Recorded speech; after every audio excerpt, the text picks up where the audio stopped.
Oke, bismillah. Assalamualaikum warahmatullahi wabarakatuh. Bismillahirrahmanirrahim. Alhamdulillahi rabbil alamin.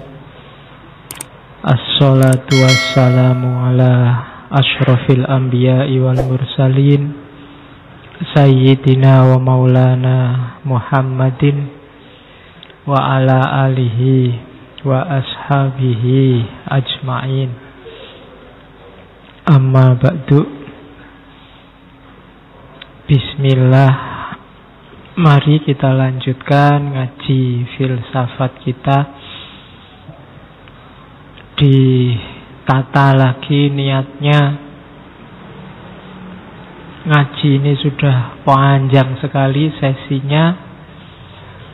Biasanya terus sering lupa dengan niat awalnya. Sama kayak kuliah. Biasanya kalau sudah terlalu panjang sesinya, itu lupa sama niat awalnya. Jangan sampai ngaji ini jadi tren ya. Kenapa jangan tren? Karena tren itu biasanya pengikutnya banyak, cuma yang sadar sedikit.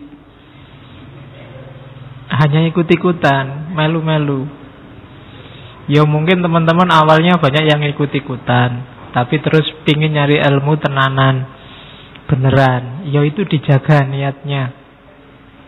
Ya mungkin gara-gara ada internet, ada YouTube, ada media fair, itu terus banyak yang dengerin ngaji kita. Ya alhamdulillah. Cuma tetap siapapun yang mengikuti ngaji atau mendengarkan ngaji, niatnya harus lurus. Porosnya tetap ada ilmunya. Tidak boleh berhenti di lain-lain. Paling tidak sadarilah bahwa kita butuh ilmu. Kalau tidak bisa, ya paling tidak sebagai seorang muslim kita wajib nyari ilmu. Syukur-syukur bisa cinta sama ilmu. Apalagi naik kelas lagi, cintanya nggak sama ilmu tapi sama Allah. Karena Allah suka dan ridho pada para pencari ilmu, terus kita nyari ilmu. Jadi cara berpikirnya harus begitu. Tidak boleh berhenti di mana-mana. Terminalnya tetap terminal ilmu. Bukan di jamaahnya, apalagi di saya. Jadi harus fokusnya pada ilmu. Kalau saya sering bilang, saya itu cuma keliwatan. Keliwatan itu jangan dianggap yang saya sampaikan ini saya menguasai semua. Apalagi apal semua. Tengah jalan kalian nyegat saya terus tanya, Pak itu dulu sesi ke 90 sekian, insya Allah saya lupa. Ya, jadi yang saya sampaikan tidak mesti saya kuasai. Bahkan yang saya sampaikan juga tidak mesti benar. Wong yo kita sama-sama manusia, kadang paham, kadang salah paham. Makanya forumnya tetap forum saling belajar. Jadi bahkan ada materi itu yang saya ingatnya setelah maghrib. Jadi 2 jam buka-buka buku, nyiapin materi sambil nyiapin slide-nya. Nyiapkannya cepet, begitu habis isya ngomong jam 10 pulang, ngantuk, tidur, besok lupa sudah. Mbok tanyain mbuh tadi malam ngomong apa, ya ngomongnya setengah-setengah ngantuk sambil capek. Jadi jangan dikira saya ngerti segala yang saya omongkan dari sesi 1 sampai sesi 160 berapa hari ini. Jadi ya tetap kita belajar bareng-bareng. Itu mungkin maunya Allah memang begitu. Itu kan saya cuma jalannya bagi kalian untuk ketemu sama ilmu. 1-2 pasti tidak semua. Oke, jadi bismillah ya, ditata lagi niatnya. Kemudian kalau ada yang tanya, Pak ini fokus ngaji filsafat itu apa sih? Tidak ada fokusnya. Karena memang materinya ilmu. Jadi ya wis ilmu itu ya apa aja kan ilmu. Ayat-ayat Allah itu kan semuanya ilmu. Ayat-ayat geografi, ayat-ayat fisika, ayat-ayat biologi, ya termasuk ayat-ayat yang tertulis Al-Quran, hadis, semuanya kan ilmu. Jadi kalau tadi saya ngomong niatnya ilmu, ya berarti memang gak ada fokus khusus. Pokoknya yang sekiranya menarik ya saya angkat. Menarik bagi saya. Bagi kalian kan paling banyak buletnya. Jadi kuncinya saya. Makanya yang pesen-pesen tema, insya Allah kapan-kapan ketemulah sama tema itu. Tapi ya ndak segera, nunggu moodnya. Jadi karena mood itu kan susah datangnya. Nunggu semacam ilham dari atas, kira-kira enaknya apa kan gitu. Oke, termasuk mungkin ada banyak tema-tema yang ndak lazim masuk masjid. Ya ndak apa-apa, wong ilmu kan, ndak ada ilmu itu yang hina. Ilmu itu semuanya mulia, tergantung cara kita menyikapinya. Nietzsche kita bawa, Karl Marx kita bawa. Yang Islam-Islam masuk, nasionalis, komunis bahkan masuk ke sini. Tapi dalam konteks ilmu. Ya termasuk malam ini kita belajar Soekarno. Mungkin ada yang tanya, Pak, belajar Islam kok dari Soekarno itu loh. Dapat apa kita? Ya kan? Loh, jangan salah. Kadang-kadang orang dapat hidayah itu tidak selalu dari kiai, dari ulama loh. Dari yang jelek-jelek kita dapat ilmu, dapat hidayah. Kemarin mungkin lihat kasus apa gitu, koruptor. Dari koruptor kamu dapat hidayah, alhamdulillah. Ternyata ada pelajaran dari para koruptor. Mungkin biar saya tidak korupsi. Begitu ya jeleknya korupsi itu. Loh, kan harus ngerti. Dari koruptor aja kita bisa ngambil pelajaran. Apalagi dari seorang Soekarno yang punya gagasan-gagasan khas tentang Islam. Yo yang lain ya nanti kita babar, kita buka. Malam ini ya mumpung Agustusan, kita angkat beliau Soekarno yang sudah berapa kali ya kita ngangkat. Ingat saya 3 kali ini saya ngomong Soekarno. Ada tentang kemerdekaan, tentang marhainisme, dan malam ini tentang Islam. Ya mungkin besok tentang apanya lagi, mungkin tentang istrinya, mungkin tentang... Tidak apa-apa. Oke. Jadi ya apa-apa itu kan tinggal frame-nya. Mengkaji apapun itu pahami frame-nya. Orang melihat Soekarno yang muncul di kepalanya apa? Ada yang tentang keberpihakannya pada rakyat kecil, ada yang tentang Pancasilanya, ada yang tentang istri-istrinya. Ya biasa, itu kan frame namanya. Kayak kamu lihat Jokowi, tergantung frame yang di kepalamu kayak gimana. Ada yang mungkin fokus pada, loh Pak Jokowi kok kurus sekali, terus didoakan biar tidak kurus.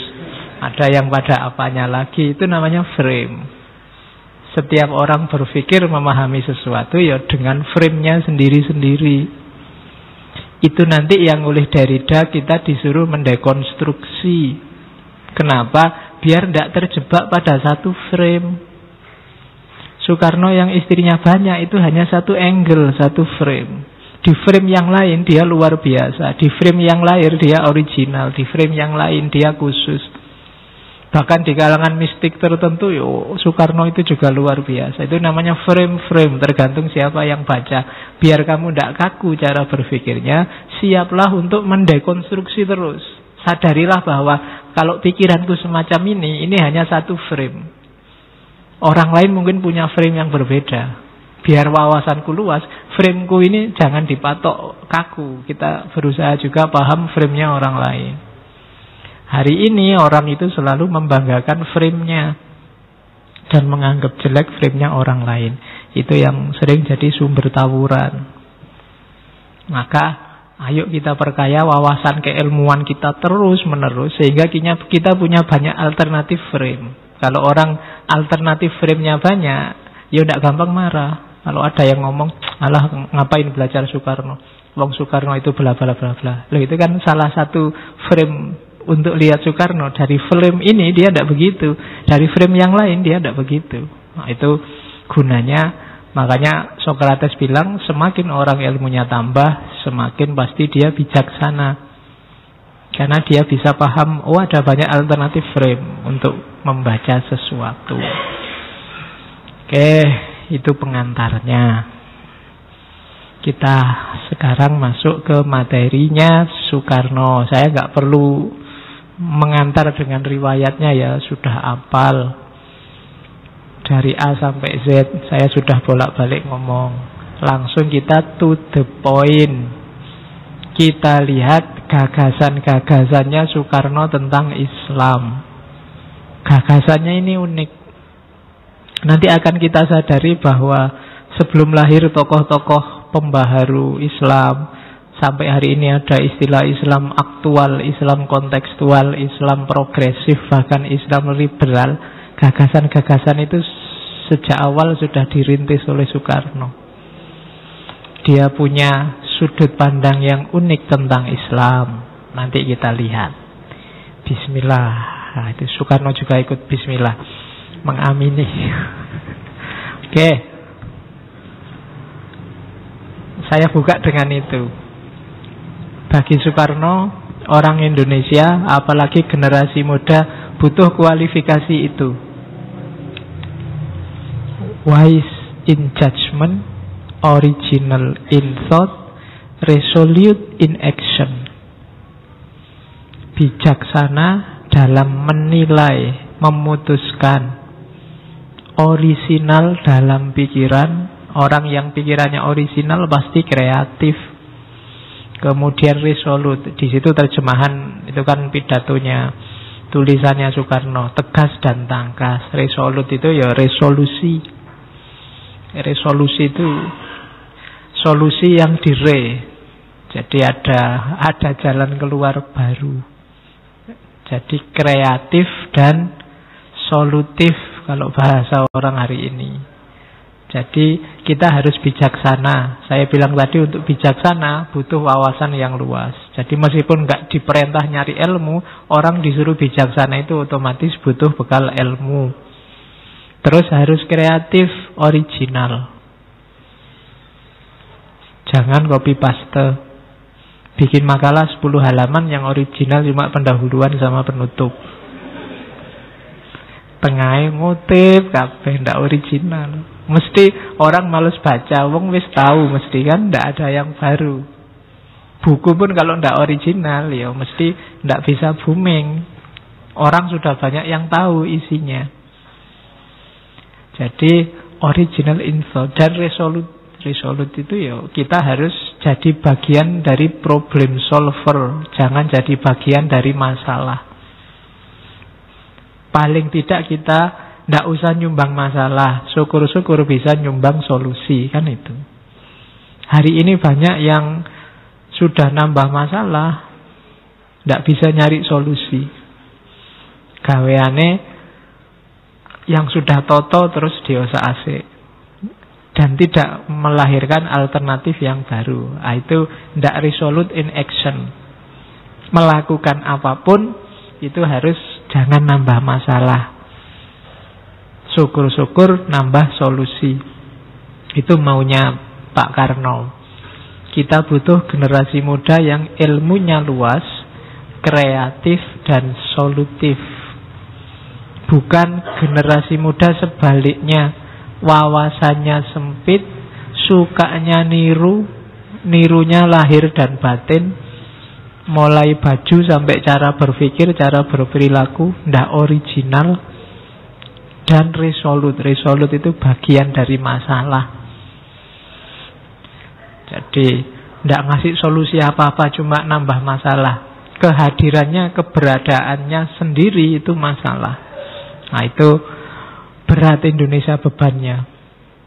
Kalau lebih banyak orang tidak wise, lebih banyak orang tidak original, lebih banyak orang yang jadi masalah, itu kasihan bangsa Indonesia. Meskipun hari ini kita banyak melihat yang itu.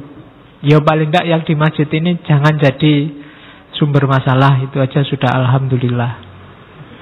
Di levelmu masing-masing. Di levelmu masing-masing. Ya tidak usah mikir, saya kan tidak korupsi di Indonesia. Ya, tapi levelmu, korupsi levelmu. Bukan makan uangnya negara, korupsi levelmu. Setiap orang hati-hati di levelnya sendiri. Ya mesti aja kamu tidak makan uangnya negara, hubungannya apa sama negara. Tapi di levelmu, level kecil, mungkin masjid, mungkin di kos-kosan harusnya minum cuma 1 gelas, kamu ngambil 2 gelas, yang lain nggak kebagian misalnya. Itu kan banyak kan di Indonesia, orang levelnya Indonesia juga begitu. Harusnya gajinya sekian, dia minta didobel, mentang-mentang dia yang ngatur urusan gaji misalnya. Nah itu banyak orang tipe-tipe ini di Indonesia. Terus tidak original. Orang yang punya 3 karakter itu adalah orang yang punya jiwa yang berani think and rethink. Berani mikir dan mikir ulang. Maksudnya apa? Tidak kaku. Banyak orang berani mikir tapi tidak berani rethink, tidak berani berpikir ulang. Kalau sudah punya pendapat, tidak bisa dibantah, kudu bener.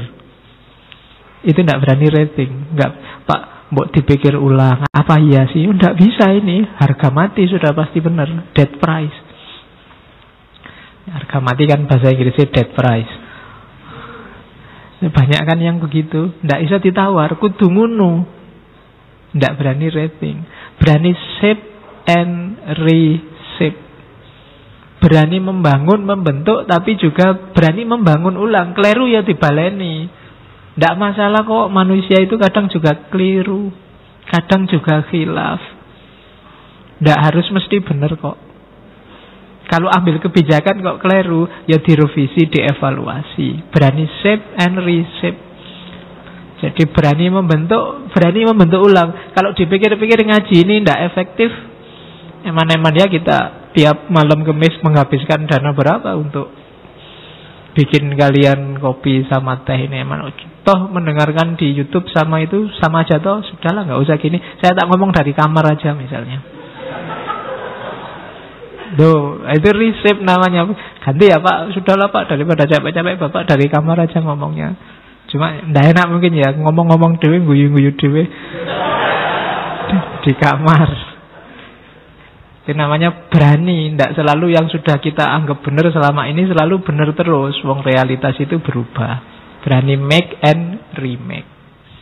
Berani bikin, berani juga mengevaluasi kalau keliru dibikin ulang. Itu kita butuh generasi semacam ini hari ini.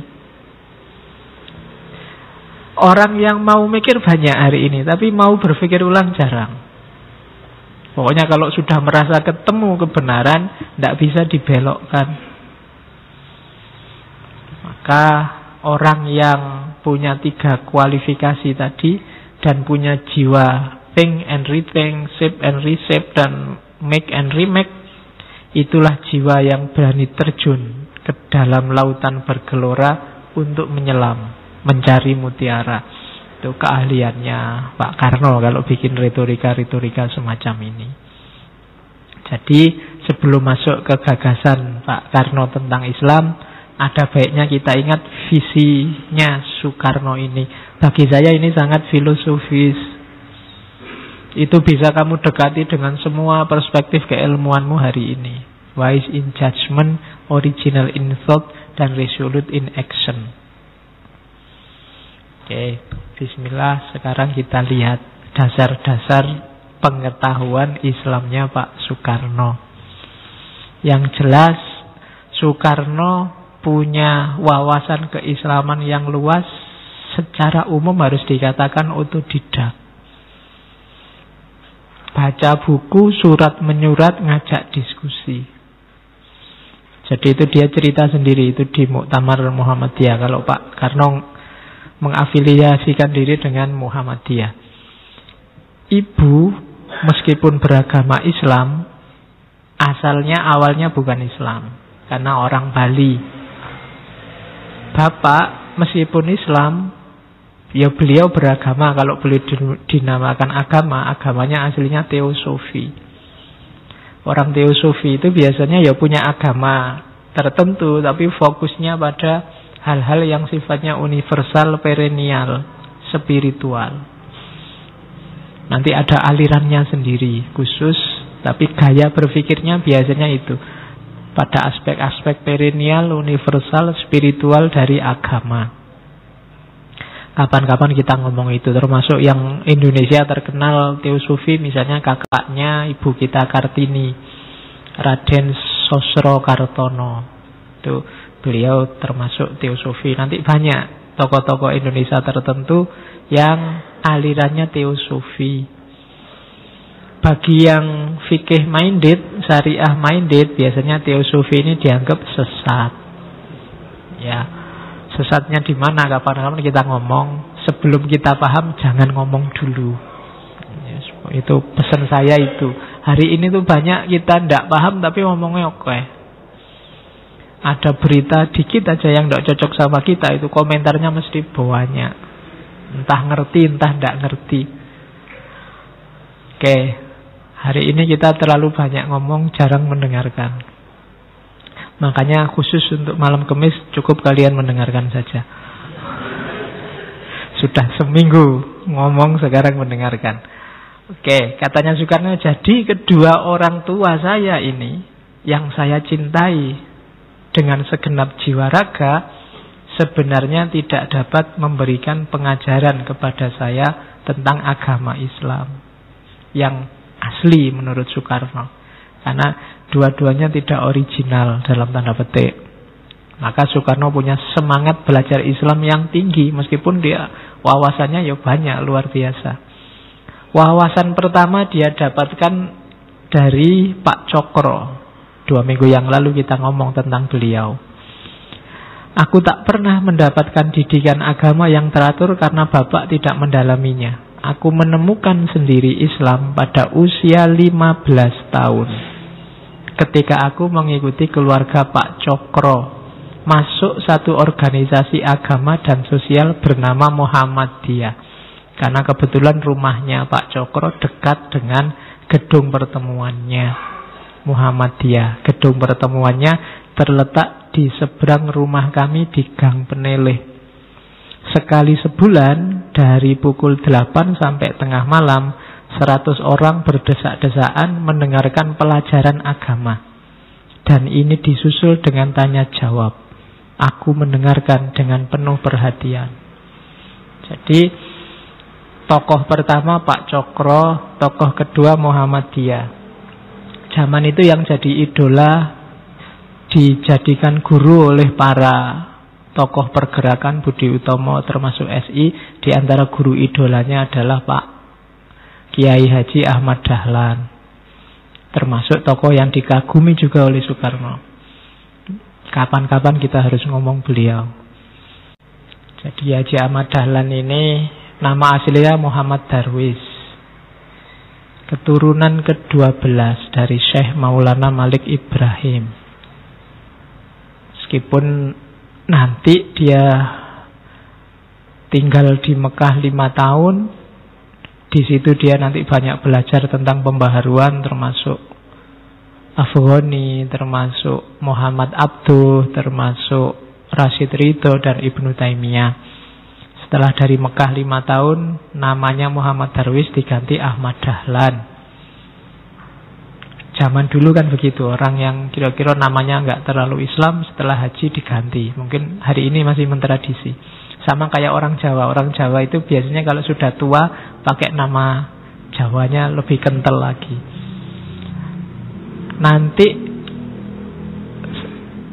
Ahmad Dahlan ini kembali lagi ke Mekah. Setelah kembali ke Indonesia beberapa lama, terus sekitar 1903 Ahmad Dahlan balik lagi ke Mekah sekitar 2 tahun.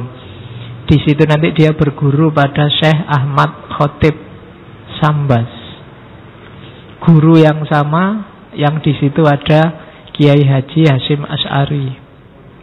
Jadi di situ mereka sebenarnya satu perguruan. Yang satu melahirkan Nahdlatul Ulama, yang satu melahirkan Muhammadiyah. Jadi saudara seperguruan yang sekarang pengikutnya lirik-lirikan. Ya, tidak apa-apa, itu biasa.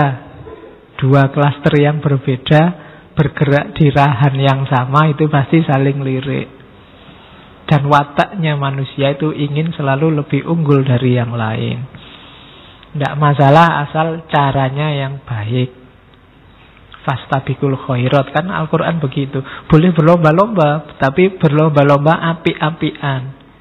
Bukan berlomba-lomba apa api-apian itu.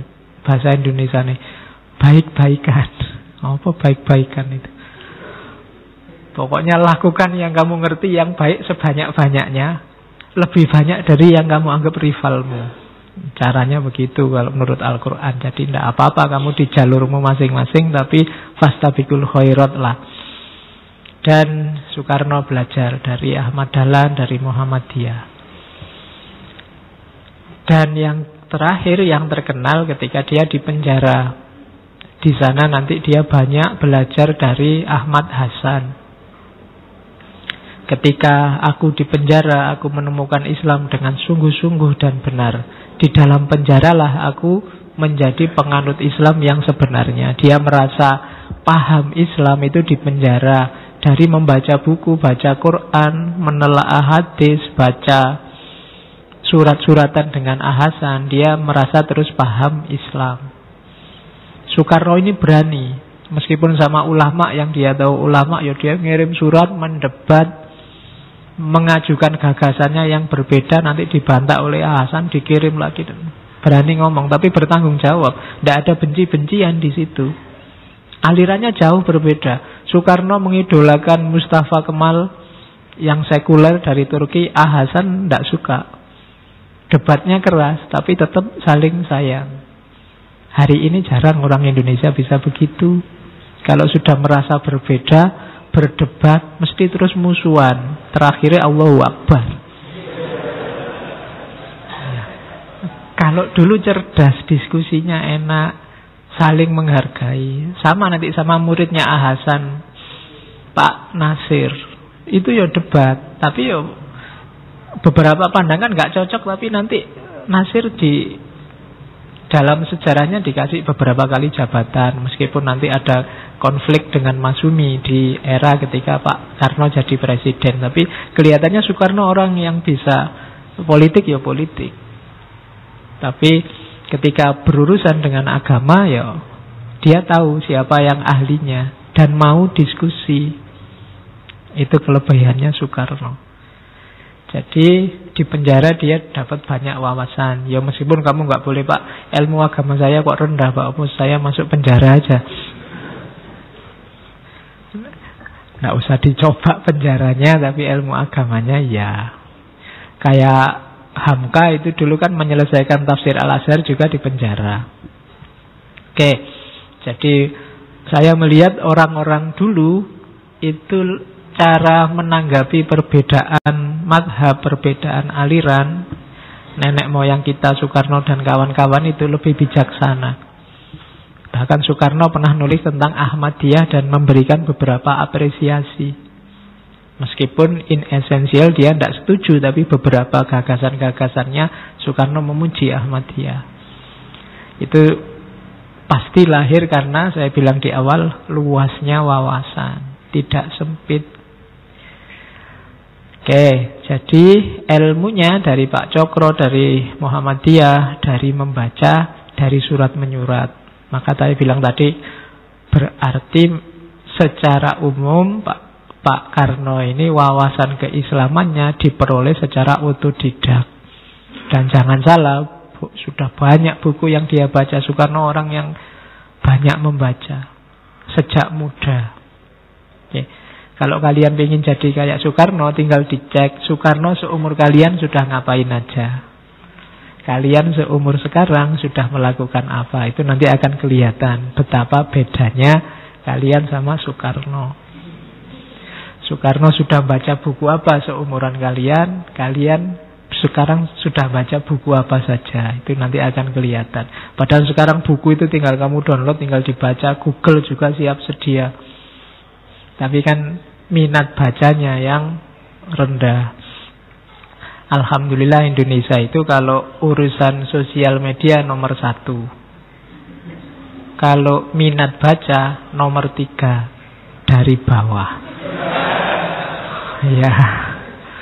Ya, oke. Terus jadi itu ya dasar ilmunya. Nanti jangan tanya dari mana Soekarno. Ya itu tadi guru-gurunya sambil bacaan-bacaannya.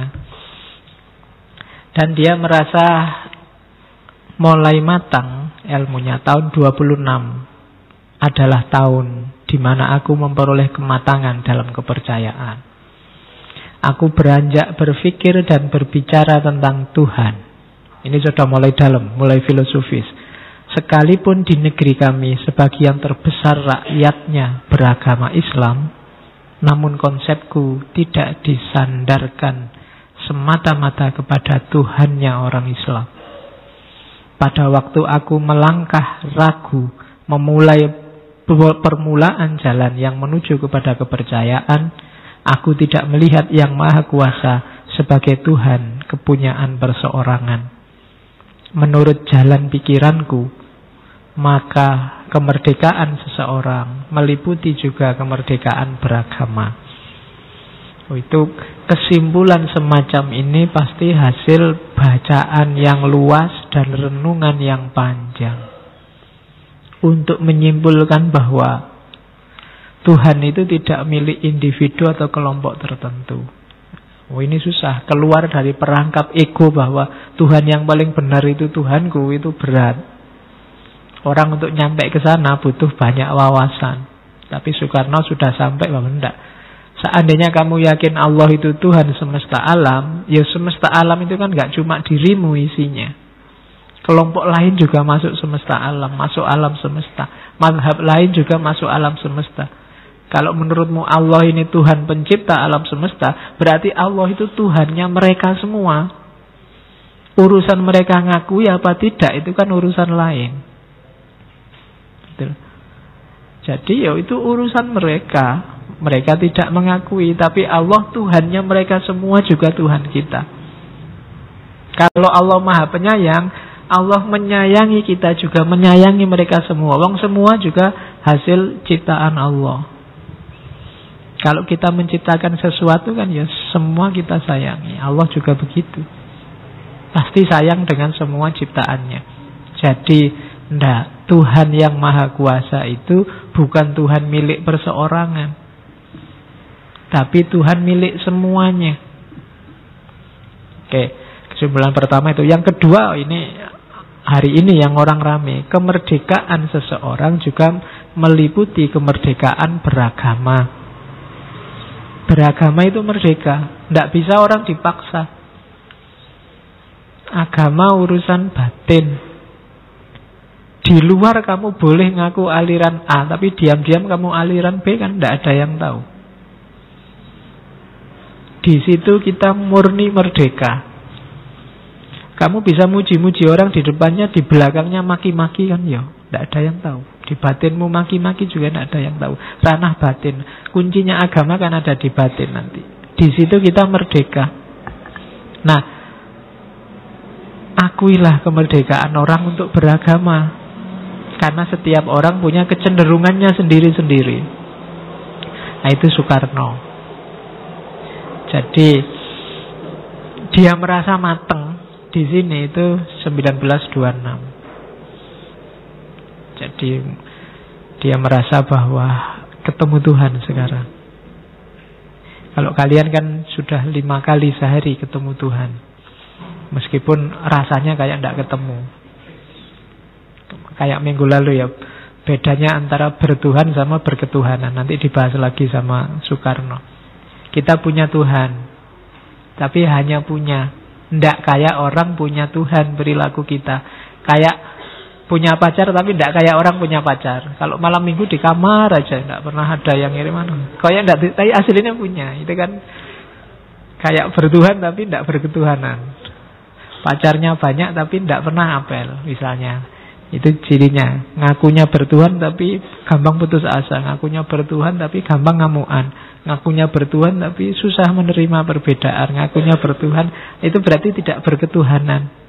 Makanya orang Indonesia itu pasti bertuhan deh, tapi harus ditegaskan lagi berketuhanan.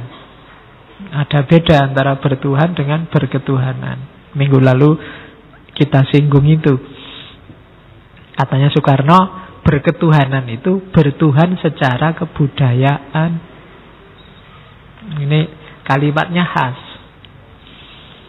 Bukan saja bangsa Indonesia bertuhan, tetapi masing-masing orang Indonesia hendaknya bertuhan Tuhannya sendiri. Yang Kristen menyembah Tuhan menurut petunjuk Isa Al-Masih. Yang Islam bertuhan menurut petunjuk Nabi Muhammad. Orang Buddha menjalankan ibadahnya menurut kitab-kitab yang ada padanya. Tetapi marilah kita semua bertuhan. Ya memang syaratnya harus punya Tuhan dulu, baru bisa berketuhanan. Kalau nggak punya Tuhan, nggak bisa berketuhanan. Gitu. Nggak punya pacar, nggak bisa pacaran. Gitu. Loh ya kan, nggak punya teman, nggak bisa berteman, kan gitu. Nggak punya guru, nggak bisa berguru. Untuk bisa berketuhanan, kita harus punya Tuhan. Hendaklah negara Indonesia ialah negara yang tiap-tiap orangnya dapat menyembah Tuhannya dengan cara yang leluasa. Segenap rakyat hendaknya bertuhan secara kebudayaan, yakni dengan tiada egoisme agama. Jadi beragama jangan egois. Ya kamu yakin agamamu paling benar ya, tapi tidak berarti menjatuhkan, meremehkan, menafikan yang lain. Biarlah semua orang bertuhan sesuai keyakinannya masing-masing. Marilah kita amalkan jalannya agama, baik Islam maupun Kristen, dengan cara yang berkeadaban. Karena kita manusia, maka kita harus beradab. Ya meskipun tidak harus masuk ke fakultas adab. Ya. Jadi berkeadaban, jadi manusia yang beradab. Parameter utamanya kita beragama secara beradab apa? Hormat menghormati satu sama lain. Bukan caci mencaci, caci maki, sindir menyindir, jatuh menjatuhkan. Hargailah. Bahwa kamu tidak setuju sama agama lain, ya mesti wong kamu memilih agamamu berarti kamu gak cocok sama agama yang berbeda, yang lain. Itu otomatis. Kalau kamu nganggap semuanya benar, ya tidak mungkin. Kamu pilih satu yang kamu yakin benar, karena kamu yakin yang lain salah. Cuma kamu tidak usah teriak-teriak jeleknya agama yang lain. Nggak usah bikin spanduk besar untuk ngomong bahwa agama ini palsu. Ya tidak, jangan begitu. Cukup diam-diam di kalanganmu sendiri. Sudah ya, kita yakin milik kita benar, karena bagi kita yang sana itu palsu. Ya semuanya juga begitu. Hormat menghormati itu di situ, bukan berarti terus semua agama sama. Ndak, yakini agamamu benar, tapi hargai keyakinannya orang lain. Ya kamu tahu pacarnya temanmu itu jelek, tapi nggak usah deklarasi, "Hai pacarku, pacarnya temanku jelek, masih cakep pacarku loh." Iyalah, neng ya ndak usah teriak-teriak. Itu menghormati namanya. Kita kan sering ndak peka dengan yang gini-gini. Cirinya gampang. Ikuti golden rule. Kalau dalam etika golden rule itu, kalau nggak mau disakiti, jangan menyakiti orang. Kalau agamamu dibegituin kamu marah, jangan membegituin agamanya orang lain. Jadi cirinya semudah itu. Jadi hargai agama yang lain, kepercayaan orang lain, tapi tidak usah ninggal kepercayaanmu, kebenaranmu. Tetap kamu yakin agamamu paling benar, tapi biarlah orang dengan keyakinannya. Ini sebenarnya sederhana, sejak kamu SD diajari. Cuma begitu besar lupa. Kenapa? Kepentinganmu banyak, egonya semakin lama semakin besar. Oke. Jadi di awal Indonesia berdiri itu pidato BPUPKI ketika Pak Karno menjelaskan prinsip ketuhanan. Sudah diingatkan oleh Pak Karno, kita bertuhan secara kebudayaan. Jadilah manusia yang berbudaya, yang beradab. Ya, meskipun hari ini banyak orang lupa dengan budayanya. Agama itu butuh wadah, namanya budaya. Tidak usah kamu debat beda Pak agama sama budaya. Yo beda objek materialnya. Tapi dari segi relasinya, agama butuh budaya untuk mengekspresikan keimanannya. Kita harus beramal soleh. Amal soleh itu kan butuh realitas, kehidupan sosial, kehidupan politik. Di situ kita mewujudkan ajaran agama kita. Kita butuh budaya. Sholat Itu kan juga butuh budaya. Budaya itu kan produk cita, rasa, karsanya manusia. Sholat harus menutup aurat, kan kamu butuh baju. Baju ini kan produk budayanya manusia. Kamu wiritan butuh tasbih, itu kan juga produk budayanya manusia. Pakai kopiah itu juga produk budayanya manusia. Agama butuh wadah namanya budaya. Jadi tidak usah anti budaya. Saya Pak lebih milih agama daripada budaya. Loh iya memang kamu begitu. Cuma agamamu tidak jalan kalau nggak ada media namanya budaya. Wong kamu dakwah ya butuh mikrofon. Mikrofon itu budaya. Kamu ngamuk, pentungan. Ya kan, membawa pentung itu. Loh pentunganmu itu produk budaya. Dan gak usah dicari dalilnya. Mana dalilnya ada orang dakwah harus membawa pentungan? Tidak ada. Itu kan ijtihad budayamu sendiri. Untuk dakwah sambil ngamuk-ngamuk. Oke. Loh contohnya begitu. Sholat juga, sajadah, tasbih, apalagi. Kamu butuh jubah. Itu juga produknya budaya. Jenggot itu juga kan budaya. Yo orang Arab jenggotnya gampang tumbuh lah. Kalau kamu kan susah.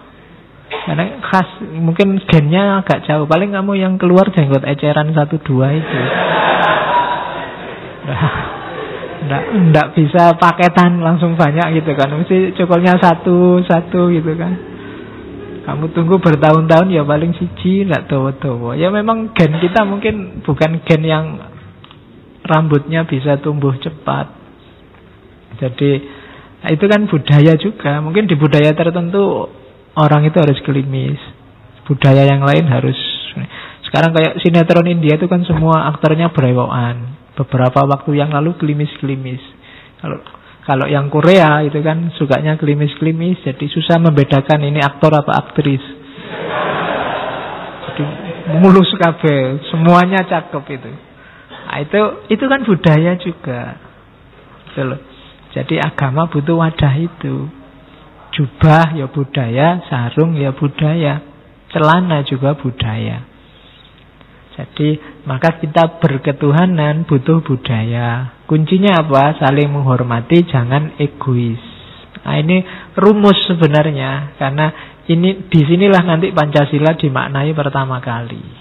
Jadi ketika kita melupakan ini, kita melupakan yang namanya identitas kebangsaan. Kayak gini loh orang Indonesia kalau beragama. Kan maunya Bung Karno begitu. Cuma hari ini kita sering lupa. Terus ini yang khas Bung Karno, saya bilang tadi dia mateng menjelajah juga. Ada yang sempat tanya ke Bung Karno, wahai Bung Karno orang pinter, yang intelek, yang profesor, punya 16 gelar doktor dari berbagai penjuru dunia, lah kok percaya sama Tuhan? Apa buktinya Tuhan? Ada. Oh itu ngalang-alai ngaji kita yang dulu tentang pembuktian Tuhan. Bung Karno ditanya. Tapi jawabannya Bung Karno simple. Tidak sembulet Immanuel Kant dan kawan-kawan. Bisa kamu pakai. Katanya Bung Karno, iya. Jika saya harus membuktikan pada saudara bahwa Tuhan itu ada, saya tidak bisa. Tetapi bisa membuktikan pada diriku sendiri, kepadaku sendiri, bahwa Tuhan ada, bahwa saya sering bercakap-cakap dengan Tuhan. Saya sering meminta kepada zat itu. Itu pun belum merupakan bukti Tuhan itu ada bagimu, karena yang ngalami kan aku. Bahwa saya sering minta pada zat itu, dan zat itu memberikan padaku apa yang ku minta. Nah, itulah bagiku satu bukti yang nyata bahwa Tuhan itu ada. Itu kan jawabannya simple. Tidak bisa saya membuktikan Tuhan, tapi saya mengalami Tuhan dalam hidupku. Dan bagiku itu bukti yang tidak terbantahkan. Aku sering ngobrol, aku sering minta-minta pada dia. Mungkin sampai di level ini kan, alah itu kan mungkin halusinasi. Ngobrol ya mungkin pelampiasan aja. Tapi katanya bukan, itu mungkin belum bukti. Tapi lu aku minta itu lu dikasih. Ya kan?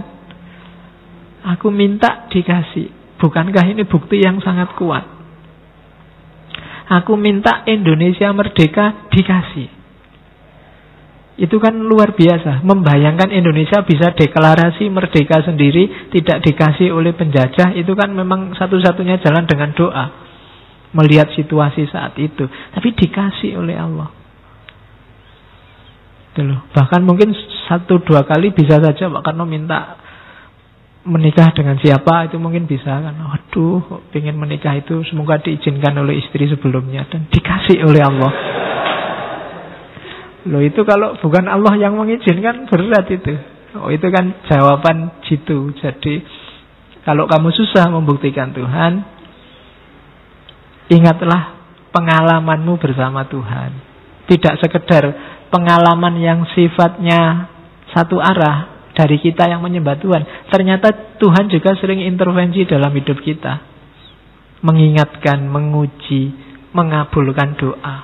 Itu bagi saya jawaban cerdas, di luar jawaban-jawaban filsafat yang rumit yang dulu kita bahas. Jadi, ya, saya tahu Tuhan itu ada. Kenapa? Saya ngalami sendiri keberadaannya. Tidak cuma aku yang menyapa dia, dia juga sering menyapaku. Dalam banyak momen kehidupanku, banyak hal yang mustahil terjadi. Mungkin sebaliknya, banyak hal yang kamu anggap pasti terjadi, ternyata tidak terjadi. Dan itu bolak-balik begitu. Berarti tidak kebetulan. Berarti pasti Tuhan itu ada. Jadi buktikan Tuhan dalam dirimu sendiri. Kalau ada orang tanya, apa iya Tuhan itu ada? Iya, buktinya mana? Saya ngalami sendiri. Bagaimana bermainnya Tuhan dalam hidupku. Ya mungkin kamu tinggal nyari contoh momen hidupmu yang di situ Tuhan sangat terlibat. Kenapa kok tiba-tiba kamu kuliah di sana dengan jurusan itu, padahal waktu kecil cita-citamu jadi pilot, jadi dokter, jadi dadak kuliahnya kok di UIN, fakultasnya Usuluddin. Ya, gimana bisa jadi dokter, jadi pilot, ya kan? Gimana bisa jadi penerbang? Kalau terbangan bisa. Oh, itu kan pasti Allah ikut intervensi di situ, ikut ngatur skenario hidupmu. Ternyata kamu atur kayak gimana pun, Allah lebih mengatur. Oke, kan ada ayat itu, wa makaru wa makarullah wallahu khairul makirin. Jadi ada dasarnya bahwa Sang Maha Makar itu Allah. Hati-hati kalau pemerintah mendengar, nanti Allah dicari. Ya kan?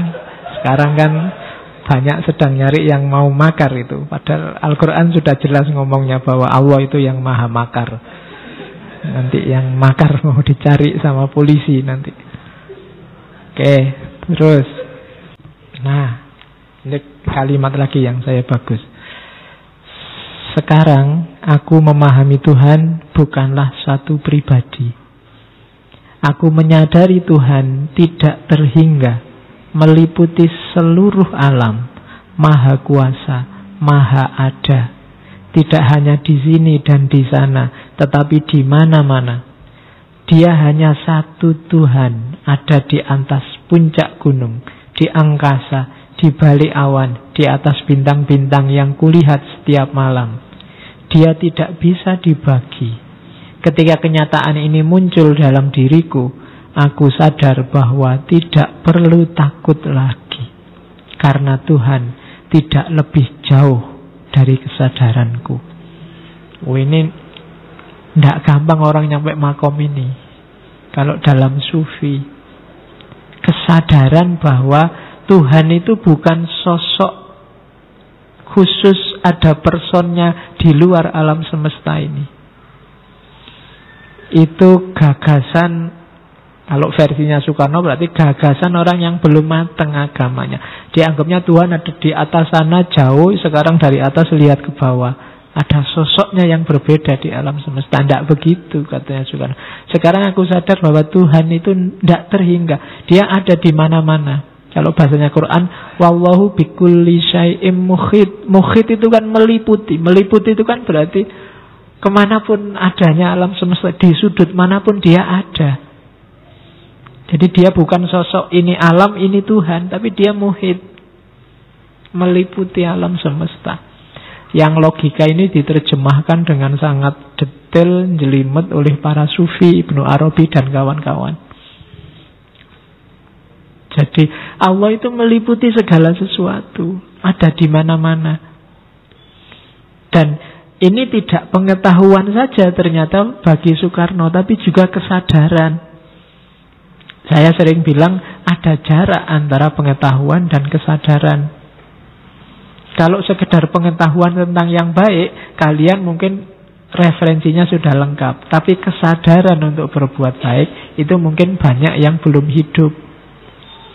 Nah, Soekarno itu, makanya dia bilang, terus kenyataan ini membuat aku sadar. Itu berarti pahamnya bahwa alam semesta ini diliputi oleh Tuhan, itu membuat dia dalam hidupnya apa? Tidak takut lagi.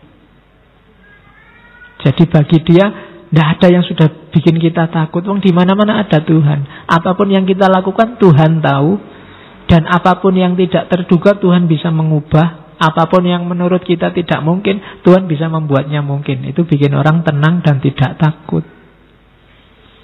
Itulah mengapa dalam bahasa Al-Quran cirinya wali adalah la khaufun alaihim walahum yahzanun. Tidak takut, tidak sumpek, tidak sedih. Orangnya jadi berani hidup.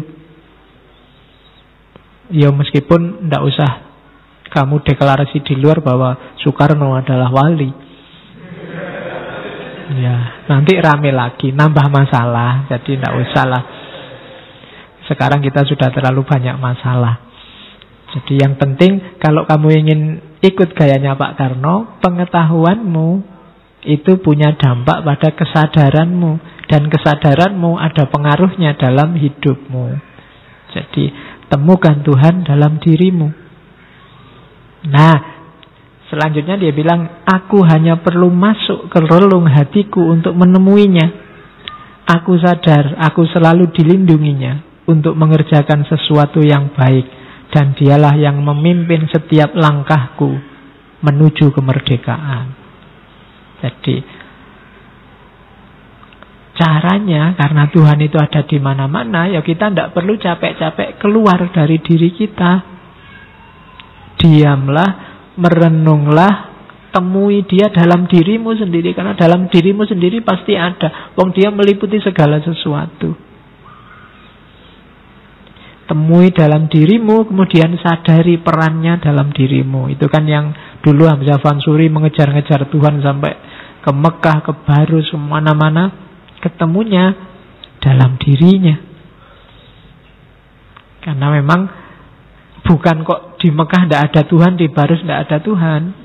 Itu Hamzah Fansuri ingin, kok aku capek-capek kemana-mana. Wong itu sebenarnya cuma tinggal aku sadari bahwa Tuhan ada di mana-mana. Dalam diriku pun akan ketemu Tuhan. Tidak harus jauh-jauh ke sana. Ya meskipun kamu boleh naik haji, bahkan wajib. Tapi ada kalanya orang naik haji pun tidak ketemu Tuhan di sana. Ketika apa? Kesadarannya tidak ikut. Ketika haji fokusnya tidak Allah lagi. Mungkin haji fokusnya gelar hajinya. Oh, lumayan setelah ini ada gelar H di depan nama. Itu kan banyak yang begitu. Gengsi gelarnya. Padahal kamu kuliah nyari gelar S2, S3 bisa puluhan tahun, S1 tidak lulus-lulus. Itu cuma 40 hari sudah dapat gelar. Di depan namamu H. Haji. Oke, terus jadi temukan Tuhan dalam dirimu. Versinya Soekarno. Kalau didalami jadinya sangat filosofis. Bayanganmu dulu kan Soekarno itu ya tukang orasi teriak-teriak gitu kan. Nggak, dia gagasan-gagasannya luar biasa. Nggak akan jadi orang sebesar itu kalau hanya pinternya retorika. Terus, ini yang khas. Saya nggak tahu, bagi orang Jawa banyak sekali versi-versi kisah mitos tentang Soekarno yang dihubungkan dengan mistik. Ada cerita, memang awalnya Pak Karno itu sangat takut sama yang hal-hal berbau mistik. Dia agak suka mistik, suka takhayul. Tapi ada satu pengalaman yang bikin Pak Karno kemudian putus asa sama mistik, kecewa sama mistik. Jadi satu ketika ada orang yang kagum sama Soekarno, datang sama Pak Karno bawa cincin. Cincin ini dibilang, kata orangnya, ini cincin ini bertuah. Barang siapa membawa cincin ini, dia akan selamat terus dan beruntung terus. Cincinnya sama Pak Karno dipakai kemana-mana. Begitu pakai cincin itu, tidak lama kemudian Pak Karno malah ditangkap, diasingkan ke Flores. Itu terus, saya Pak Karno berarti tidak benar ini cincin. Terus dia membodoh-bodohkan dirinya sendiri lah. Aku percaya sama yang gitu-gitu. Pak Karno awalnya takut. Misalnya akan ada sama pamali-pamali, nggak boleh makan di piring yang pecah, misalnya nggak boleh makan. Saking dia kecewanya sama logika yang mistik tadi, hal yang sama yang dikritik oleh Tan Malaka 2 minggu yang lalu, maka tak jajal sekarang. Kalau bahasa orang Jawa, jarak itu. Ayo wis ini, jajal di mana salahnya, di mana tak tunjukkan kelirunya mistik, kelirunya tahayul. Tadi kan larangannya orang tidak boleh makan di piring retak misalnya, itu kan karena akan mendatangkan bencana. Secara sengaja saat itu, setelah peristiwa Flores itu, Soekarno makan di piring yang pecah. Sebelum makan piringnya dipelototi, terus dimaki-maki, dipisu-pisui sama Soekarno. Itu kalimatnya itu. Engkau benda mati, tidak bernyawa, tolol. Engkau tidak punya kekuasaan terhadap nasibku. Aku akan hadapi engkau. Sekarang aku memakai kamu untuk tempat makan. Ayo itu piringnya diseneni. Piringnya dimaki-maki. Itu gayanya Soekarno. Bisa kalian tiru. Ya mungkin kalian misalnya, Pak saya takut Pak di kos-kosan itu kalau ke WC yang sana itu ngeri. Kalau tengah malam kamu datangi WC itu terus maki-makin. Engkau benda mati.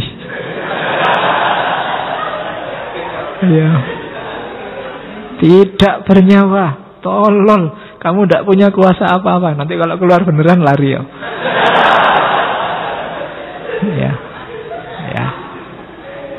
Oke, iyalah kalau ada yang gawat-gawat ya lari saja. Oke, itu mistik. Jadi ya Pak Karno nanti lebih suka cara beragama berislam yang cenderung progresif, tidak mistik. Indonesia tidak akan merdeka kalau logikanya logika tahayul mistik. Jadi makanya banyak cerita-cerita tentang mistik berhubungan dengan Pak Karno itu sifatnya mitos. Mitos itu tidak usah disalahkan, kita tidak tahu aslinya. Cuma yang ini cerita dari Pak Karno sendiri. Jadi ketika dia akhirnya tidak percaya sama cincin yang dianggap bertuah. Katanya bertuah, tapi tidak lama setelah itu malah ditangkap. Sebelum pakai cincin malah aman-aman aja. Maka bagi dia terus logika kayak gini enggak. Mistik itu kan semacam ini kan yang ditanamkan di batin kita ketakutan dan ketergantungan. Bahayanya di situ.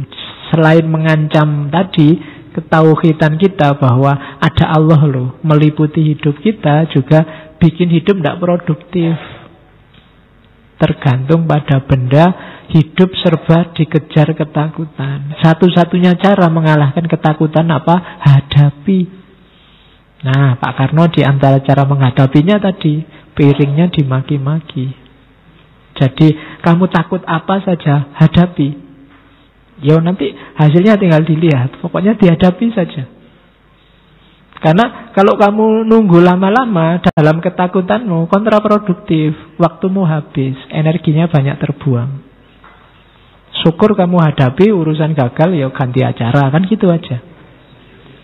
Kamu naksir, tidak berani ngomong-ngomong, takut ngomong kalau ditolak, takut mikirnya suwi lama, waktunya habis. Dia ditembak orang lain duluan. Sudah dihadapi aja, ya kamu ngomong aja dulu, ditolak, ya ganti acara, kan gitu aja. Tapi kan lebih nyaman hidupmu gitu, daripada dikejar ketakutan terus menerus. Hadapi saja. Ya dalam banyak hal, dalam banyak contoh kasus, silahkan kamu cari sendiri yang menghambat dalam hidupmu yang sifatnya ketakutan. Mau bisnis takut gagal, ya udah bisnis saja. Kalau gagal kan nanti kelihatan. Kalau ternyata gagal, ya sudah berarti nggak bakat bisnis, kan gitu aja. Daripada kamu mikir bisnis enggak, terus waktumu habis untuk mempertimbangkan peluang bisnismu diambil orang lain. Nanti yang lain sukses, kamu baru nyesel.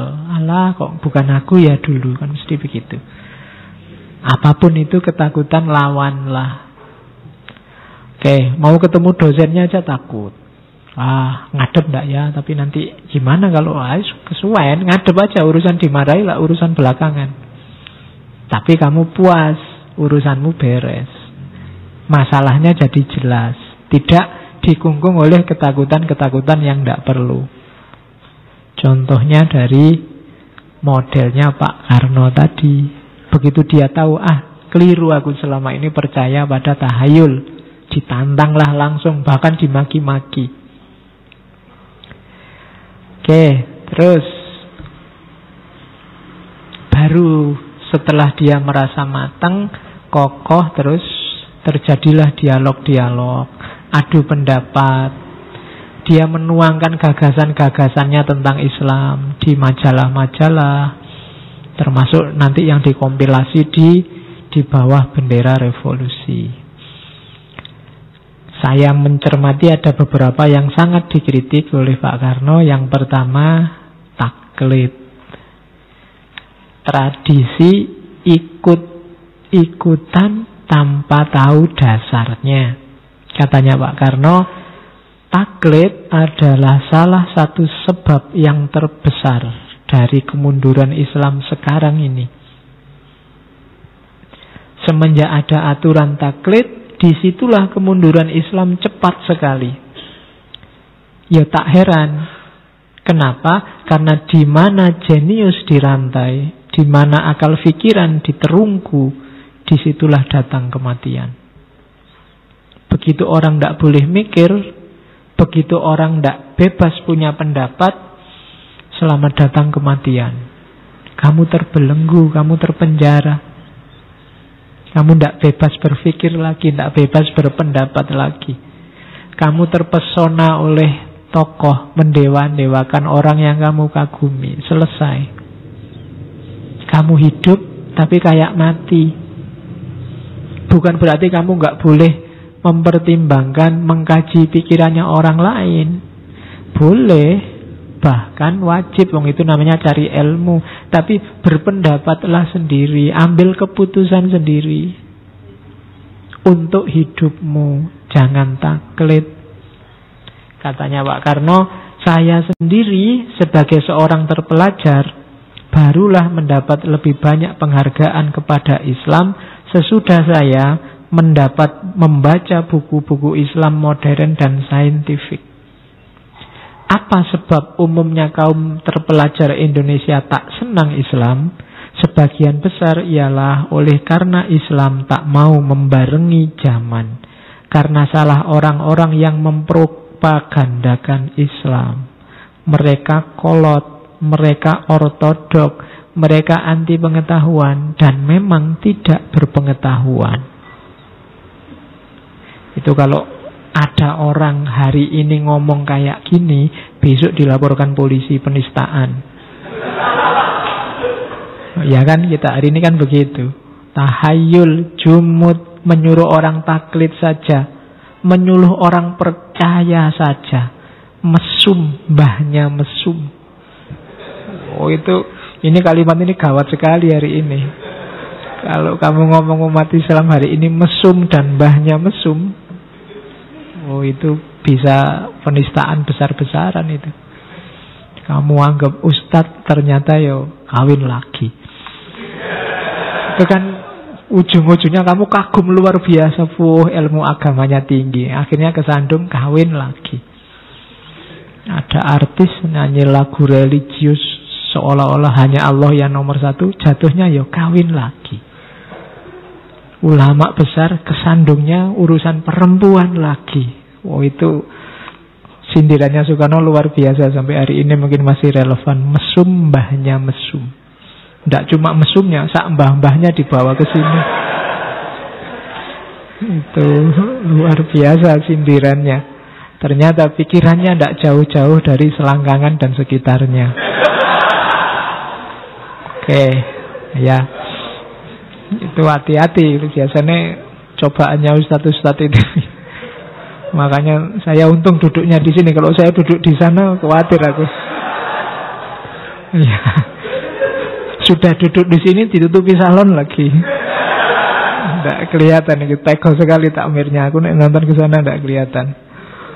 Oke. Jadi mesum, mbahnya mesum. Oke. Yo, taklid sebenarnya. Kuncinya di situ.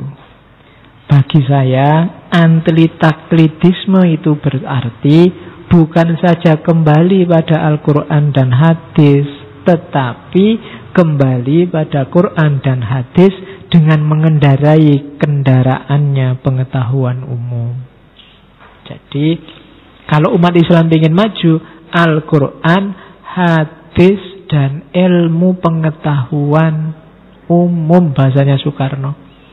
Yo harus ngerti fisika, matematika, biologi, dan kawan-kawan. Jangan gampang taklid. Kalau kita wawasannya luas, kita tidak akan mudah ketipu oleh ketokohan, kefiguran, keustatan. Kenapa kita mudah taklid? Karena ilmunya tidak nyampe, merasa diri lemah. Makanya Nurholis Majid itu punya teori taskhir. Teori taskhir itu manusia biar tauhidnya lebih sejati, dia harus bisa menaklukkan alam semesta. Untuk bisa menaklukkan alam semesta, dia butuh ilmu. Kenapa dulu nenek moyang kita nyembah laut, nyembah pohon, ngirim sajen ke laut? Karena merasa lemah di hadapan laut, di hadapan pohon. Untuk bisa ngerti, bisa menaklukkan laut, menaklukkan pohon, jalannya bukan ngasih sajen, tapi pahami ilmu kelautan, pahami ilmu tentang pepohonan. Baru kita bisa tidak terkungkung oleh pohon dan laut. Nah, itu kalau dalam agama namanya, kalau bahasanya Al-Quran, wasakhara lakumul bahro dan lain. Istilah sakhor, taskhir, taklukkan. Kalau kita sudah bisa menaklukkan, kita tidak akan tergantung lagi, tidak akan takut lagi, tidak akan lemah lagi di hadapan yang bukan Allah. Ketika kita tidak lemah di hadapan yang bukan Allah, tauhid kita semakin jernih, semakin tinggi. Jadi makanya nambah ilmu itu penting. Dalam rangka apa? Biar tauhid kita semakin jernih, biar kita sadar bahwa satu-satunya yang pantas disandari hanya Allah. Tapi semakin kita tergantung pada yang bukan Allah, tauhid kita semakin susah untuk naik kelas. Jadi itu kritik pertama dari Soekarno. Umat Islam biasakan jangan taklid. Sekarang tidak cuma taklid, kita bikin berita bohong. Itu ngalang-ngalai taklid. Taklid itu mending ikut seseorang. Sekarang kita bikin kepalsuan yang memaksakan orang untuk percaya, dan kita paksa diri kita sendiri juga untuk percaya. Coba kamu cek, orang-orang yang bikin berita palsu, bikin hoax itu, mereka kan juga tidak cuma maksa orang untuk percaya, tapi memaksa dirinya sendiri untuk percaya. Padahal itu awalnya kebohongan. Itu bahaya luar biasa bagi kebertuhanan kita. Jadi wong dia sendiri yang bohong, tapi dia paksa dirinya sendiri untuk percaya dan memaksa orang lain untuk percaya. Itu bagi saya defisit luar biasa bagi keberagamaan kita. Terus penyakit pertama, maka Jangan taklid. Kita itu egaliter kok, katanya Soekarno.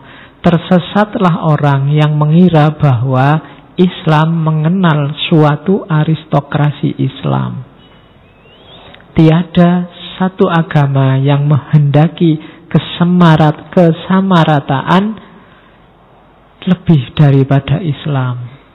Pengeramatan manusia adalah salah satu sebab yang mematahkan jiwanya satu agama dan umat. Oleh karena pengeramatan manusia melanggar tauhid. Kalau tauhid rapuh, datanglah kebencanaan. Jadi ini yang ngomong Soekarno loh, bukan Ustadz loh. Kelasnya Soekarno aja paham bahwa satu-satunya agama yang tidak ada elit keagamaan itu adalah Islam. La rohbaniyata fil Islam. Tidak ada kerahiban dalam Islam. Tidak ada organisasi khusus aristokrat Islam yang menguasai kebenarannya Islam. Kebenarannya Islam milik semua umatnya. Ya mungkin ada yang lebih pintar, tapi tugasnya meminterkan, mengajarkan orang lain. Nambah wawasannya orang lain, biar orang lain jadi pintar juga, kemudian pilihannya jadi benar. Jadi tidak ada beda level, yang ada beda fungsi. Beda level itu atas bawah. Kalau beda fungsi itu, kebetulan malam ini saya fungsinya ngajar untuk urusan filsafat. Tapi mungkin dalam konteks yang berbeda, kamu ngajari aku mungkin urusan caranya download video, caranya lihat gambar-gambar, caranya wawasanmu mungkin lebih luas. Ya, dibandingkan aku. Loh, kalau kamu kan lebih canggih, mau kamu diblokir kayak apa aja ngerti bobolan. Ya. Jadi itu kan beda fungsi. Kamu ngajari aku apa, aku ngajari kamu apa, kan begitu. Oke. Ya kalau urusan itu kamu lebih pengalaman lah. Ya, jadi enggak ada Menkominfo itu sudah ratusan ribu konten diblokir. Tapi mana bisa diblokir? Kamu kan selalu ngerti bobolannya. Oke, Menkominfo sendiri juga ngerti kalau itu dibobol. Tapi kan kalau dia ditanya, yang penting kan sudah tak blokir. Perkara bobol ya tidak apa-apa, nanti kita lihat bareng-bareng hasilnya. Oke, jadi kita tidak beda secara hierarkis. Kita beda peran, beda fungsi. Ya masing-masing, yang petani jatahnya nggarap sawah, yang pedagang jatahnya berdagang, yang ulama jatahnya menyebarkan ilmu. Beda fungsi, bareng-bareng menjalankan tugas sebagai hamba Allah dan sebagai khalifatullah. Tidak boleh saling bergantung. Karena satu-satunya yang boleh digantungi hanya Allah. Allahus Somad. Islam itu egaliter. Kita itu sama levelnya, sama-sama makhluk. Sepinter-pinternya ulama kadang-kadang ya keliru. Sebodoh-bodohnya kita dalam hal tertentu, kita punya kebenaran, punya ilmu, khususnya yang di bidang kita. Maka saling berbagi pengetahuan. Jangan saling menjatuhkan. Yang petani jangan nganggap rendah pedagang, karena kapan-kapan dia pasti butuh pedagang. Yang pedagang juga jangan merendahkan petani. Yang ulama jangan gegeran sama umarok. Yang umarok juga jangan merendahkan ulama. Masing-masing butuh peran dua-duanya loh. Kalau nggak ada pemerintah kita kacau balau, nggak ada ulama kita nggak punya patokan moral, nggak punya tambahan wawasan keagamaan untuk hidup yang lebih baik. Nah, jadi jangan taklid, kita egaliter, kita saling memberdayakan. Itu maunya Soekarno. Terus problem Muslim Indonesia yang ketiga. Di catatan saya apa? Itu saya ambil dari tulisannya Soekarno yang Islam Sontoloyo itu. Kita lebih sering gegeran hal-hal sepele. Kita mementingkan kulit, lupa isi. Hal-hal penting sering luput. Dia ngasih contoh. Islam melarang kita makan babi. Di sisi lain, Islam juga melarang kita menghina si miskin, memakan haknya anak yatim, memfitnah orang lain, menyekutukan Tuhan yang esa. Malahan yang belakangan ini dikatakan dosa yang terberat. Dosa datuknya dosa. Ini podo sama mesum, mbahnya mesum tadi. Itu kan yang belakangan tadi. Tetapi apa yang kita lihat? Coba Tuhan menghina si miskin, makan haknya anak yatim, memfitnah orang lain, musyrik dalam Tuhan punya pikiran dan perbuatan. Maka tidak banyak orang yang menunjuk kepada Tuhan dengan jari seraya berkata, Tuhan menyalahi Islam. Tetapi coba Tuhan makan daging babi, walau hanya sebesar biji asam pun, dan seluruh dunia akan mengatakan Tuhan orang kafir. Inilah gambaran jiwa Islam sekarang ini. Terlalu mementingkan kulit saja, tidak mementingkan isi.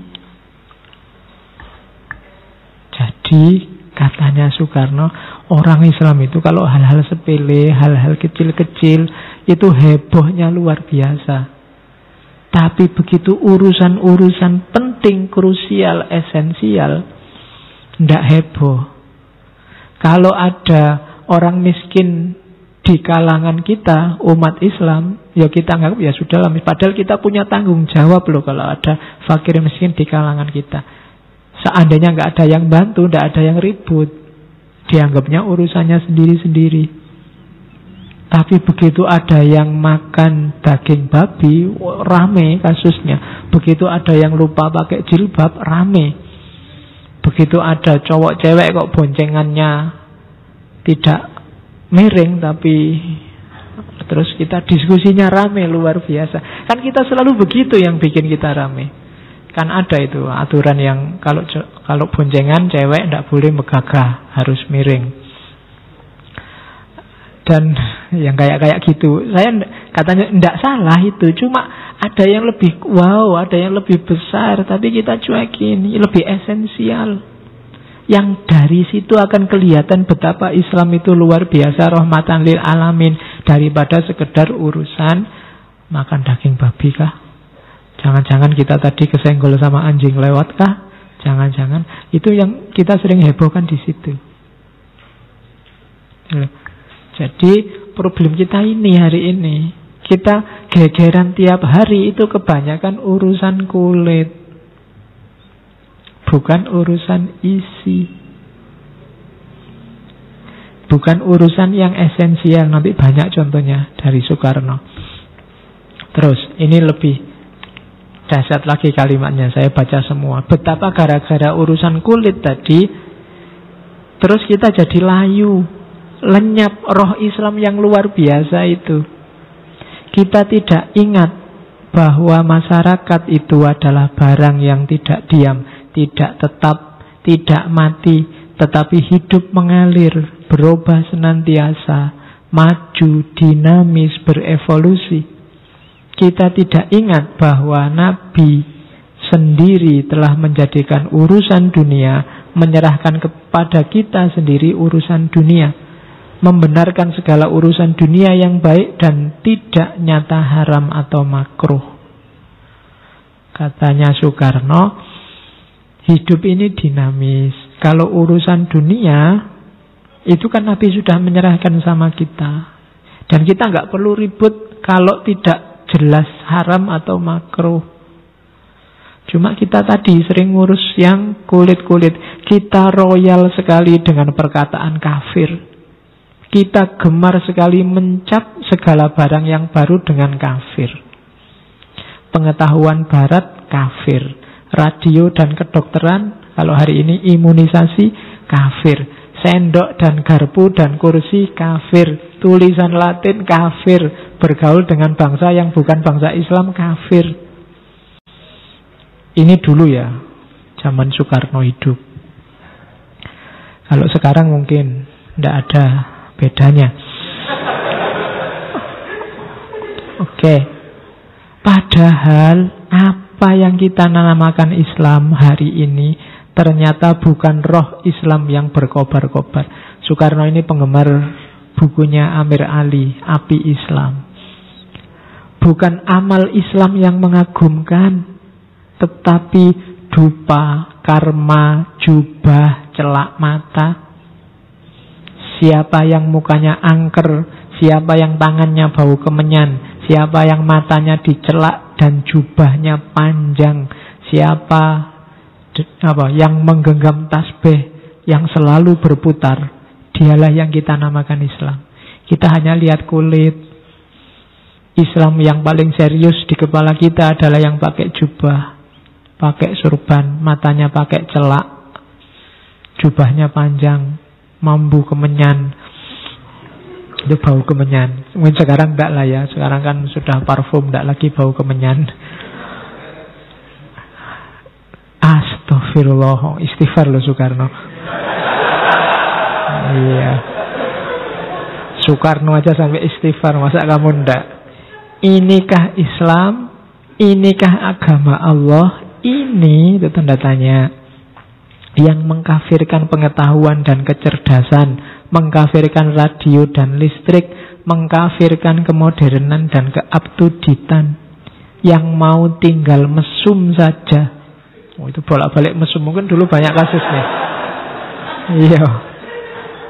Tinggal kuno saja, tinggal terbelakang saja, tinggal naik onta dan makan sonder sendok, ya kan? Naik onta makan tanpa sendok. Itu kan kita sering makan tanpa sendok, itu sunnah loh. Ya syukur lah kalau makannya nasi, kalau makan bubur susah kamu. Seperti di zaman nabi-nabi, nah, itu kan dikritik Soekarno, astagfirullah. Katanya Soekarno, Islam is progress. Islam itu kemajuan. Kok Islam jadi ndeso begitu? Itu kritiknya Soekarno. Lanjutannya, tetapi apa yang kita cutat, ini yang kalau tidak Jawa tidak ngerti istilah cutat ini. Kalau orang lain mungkin dianggap istilah bahasa Perancis atau bahasa Jerman. Ya. Dicutat itu dicungkil, diambil sedikit, itu namanya dicutat. Kalau kalian masak nasi apa ngeliwet terus sudah lapar banget tapi tidak matang-matang, kamu ambil sedikit. Termasuk contoh dicutat, dicungkil, dikeluarkan dari kelompoknya sedikit. Apa yang kita cutat dari kalam Allah dan sunnah Rasul itu bukan apinya, bukan nyalanya, bukan. Ternyata hanya abunya, debunya, asapnya. Hanya itu yang kita ambil dari kalam Allah. Yang tidak penting terus kita gegerkan. Abunya yang berupa celak mata dan sorban, abunya yang mencintai kemenyan dan tunggangan onta, abunya yang bersifat Islam muluk dan Islam ibadat, sonder takwa. Sonder itu tanpa ada takwanya. Takwa itu kan kondisi batin yang siap menjalankan semua perintah dan menjauhi larangan. Abunya yang cuma tahu baca Fatihah dan tahlil saja. Hanya abunya itu, bukan apinya. Padahal justru kalau ingin Islam itu jaya, Islam itu bangkit, kita butuh apinya yang menyala dari ujung zaman yang satu ke ujung zaman yang lain. Jadi itu Soekarno sudah gelisah luar biasa dengan kondisi umat Islam zaman itu. Seandainya Soekarno sekarang hidup lagi, mungkin dia kaget luar biasa. Sudah 70 tahun lebih kita merdeka. Mungkin podo wae ternyata. Seandainya mungkin dimarahi semua presiden setelah dia itu. Ngapain aja puluhan tahun? Kok masih kayak gini situasinya Indonesia? Ya. Oke, baru terus keluarlah istilah keramat dari Soekarno yang terkenal, Islam Sontoloyo. Jadi ini salah satu tulisannya judulnya Islam Sontoloyo. Ini dia marah luar biasa ketika ada kasus seorang guru atau kiai yang mencabuli muridnya. Ya, ustadz mencabuli jamaahnya. Nah, cuma karena kiai pinter dia bisa nyari dalil dan sah. ada dalil fikihnya, ada Quran hadisnya yang ditafsir sesuai kepentingannya, meskipun jelas-jelas itu salah. Itu yang disebut oleh Soekarno Islam sontoloyo. Wong jelas kepentingannya jelek itu loh, masih bisa nyari dalil. Sama kayak kamu pacaran terus pakai dalil waja'alnakum su'ubawa qabaila lita'aruf. Ini dalam rangka kita saling mengenal, Pak. Itu bahasanya Soekarno Islam sontoloyo. Untuk kepentinganmu yang jelas-jelas jelek, kamu bisa nyari dalil, bisa pakai dasar fikih. Mungkin dulu pernah saya ceritakan, di daerah tertentu ada namanya prostitusi syariah. Loh, prostitusi syariah itu kalau kamu mau ngemar, di depan sudah disediakan penghulu untuk mengijabkan, ada saksi, kemudian kan si perempuannya ini kan sudah tidak perawan lagi, bahasa kasarnya janda. Kalau janda kan tidak butuh wali. Kalau kamu kan laki-laki, jadi sebelum masuk kamar biar syar'i, ijab kabul dulu. Saya nikahi kamu, lu ada penghulunya, ada saksinya kan sah. Kan kalau janda tidak butuh wali. Sah, kalau sudah sah silahkan masuk kamar, halal itu. Nah, besok pagi saya ceraikan engkau, nanti saya mau nikah sama yang lain, ganti kamar misalnya. Loh, iya kan? Loh, itu secara fikih kan sah. Wong syaratnya kawin memang itu. Mempelai laki-laki, perempuan, ijab kabul, saksi. Kalau janda kan tidak butuh wali. Selesai. Sudah. Jadi kalau kamu ngajak pacarmu, tinggal kamu tanya janda apa perawan. Kalau janda, simpel urusannya, ijab kabul, masuk kamar, sah. Itulah yang disebut oleh Soekarno Islam sontoloyo. Untuk kepentinganmu yang kurang ajar aja kamu bisa nyari dalil. Jadi oke, sebabnya apa lahir itu? Katanya Soekarno fatalisme. Kita punya mental fatalistik. Itu yang bikin pokoknya kita pasrah luar biasa, segalanya sudah diatur Allah. Itu bikin kita nggak gerak. Ya sudah, maunya Allah begitu, gimana lagi? Fikih sentris. Fikih sentris itu pokoknya memang aturan dalilnya begitu. Sudah. Jadi fikihnya kaku, dogmatis. Terus ilmunya ya fikih itu dok, buta realitas. Tidak ngerti akhlak, tidak ngerti tauhid, tidak ngerti tasawuf, apalagi ilmu-ilmu umum yang lain. Akhirnya yang ngertinya fikih dok itu. Pokoknya secara fikih ini halal, secara fikih ini haram. Cuma itu dok. Itu yang oleh Soekarno disebut Islam sontoloyo. Ujungnya apa sih orang yang fatalistik, fikihnya dogmatis, kaku, buta realitas, biasanya gampang mengkafirkan, taklid buta, mengutamakan fikih, tidak paham sejarah, suka pakai hadis lemah, atau mempolitisasi ayat. Nah, itu cirinya Islam sontoloyo katanya Soekarno. Padahal fikih itu harus dasarnya rasio analitis sama rasio dialektis. Rasio analitis itu ya fikih memang harus cocok dengan syariah, cocok dengan Quran hadisnya, tapi juga rasio dialektis harus sejalan dengan dinamika masyarakat. Jangan hanya ngerti ayat, ngerti hadis, harus juga ngerti dinamika yang jalan di tengah masyarakat. Harus ngerti lapangan. Kalau ngerti ayat saja nanti di realitasnya susah. Kalau nggak paham realitas, misalnya Pak Amin Abdullah sering mencontohkan kasusnya kemarin itu yang Pak Murdiono sama yang punya anak, kemudian anaknya ini kan bagi keluarganya Pak Murdiono itu bukan anaknya. Sementara yang istrinya Maci Camuh teranggap ya itu memang anaknya, kok nikahnya dulu siri. Terus dites DNA. Meskipun tes DNA bilang itu memang anaknya, tapi kan terus di fikih tidak ada dalilnya tes DNA. Jadi sama pengadilan agama ditolak. Tes DNA tidak bisa jadi bukti. Itu kan berat. Dalilnya tidak ono. Meskipun tes DNA jelas itu anaknya loh, tapi kan tidak bisa. Nah, itu yang dikritik oleh Soekarno. Iya, Islam fikihnya analitis, tapi dia tidak dialektis, tidak ngerti perkembangan zaman terkini.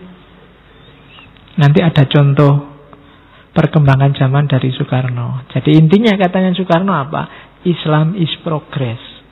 Ini saya tidak tahu ini kritik pada yang sekarang kamu sebut khilafah apa enggak. Saya baca aja.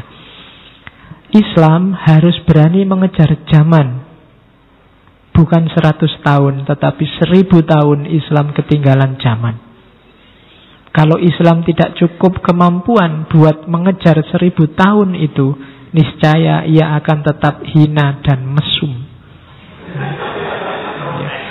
Pokoknya seneng dengan kata mesum itu pokoknya.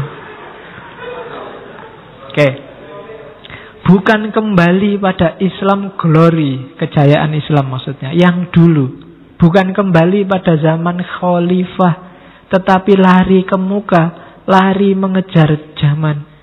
Itulah satu-satunya jalan buat menjadi gilang gemilang kembali. Kenapa kita selamanya dapat ajaran bahwa kita harus mengkopi zaman khalifah yang dulu-dulu? Sekarang toh tahun 1936 dan bukan tahun 700 atau 800 atau 900. Kalau Islam ingin maju, ya majulah, jangan malah mundur. Hari ini banyak orang bercita-cita Islam maju, tapi jalannya mundur. Kiblatnya ke belakang, ke zaman-zaman khalifah yang dulu, zaman dinasti-dinasti. Itu pingin jalan mundur katanya Soekarno. Kalau pengen maju ya maju. Geraknya maju, ikuti perkembangan zaman. Mengapa kita mesti kembali ke zaman kebesaran Islam yang dulu-dulu? Hukum syariat, lupakah kita bahwa hukum syariat itu bukan hanya yang haram, makruh, sunnah, atau fardu saja? Lupakah kita bahwa masih ada juga barang mubah atau jaiz? Maksudnya, kalau urusan negara, urusan muamalah, katanya Soekarno, hukum asalnya kan jaiz, boleh. Alangkah baiknya kalau umat Islam lebih ingat pula kepada apa yang mubah atau yang jaiz ini. Alangkah baiknya kalau ia ingat bahwa di dalam urusan dunia, dalam urusan statesmanship, boleh berkias, boleh berbid'ah. Urusan dunia kalau nggak boleh bid'ah, tidak ada inovasi. Boleh membuang cara-cara baru. Kalau nggak ada inovasi kan susah. Ada Samsung S8 terbaru loh Pak itu. Nah kalau baru bid'ah, nggak boleh. Jangan beli Samsung S8. Ya kan berat kalau mikirnya begitu katanya Soekarno. Boleh membuang cara-cara dulu, boleh mengambil cara-cara baru, boleh beradio, boleh berkapal udara, boleh berlistrik, boleh bermodern, boleh berhiper modern. Asal tidak nyata dihukum haram atau makruh oleh Allah dan Rasul. Jadi urusan muamalah, hukum dasarnya jaiz, boleh, kecuali ada dalil yang menunjukkannya haram. Itu Soekarno lebih maju pikirannya dari kita hari ini.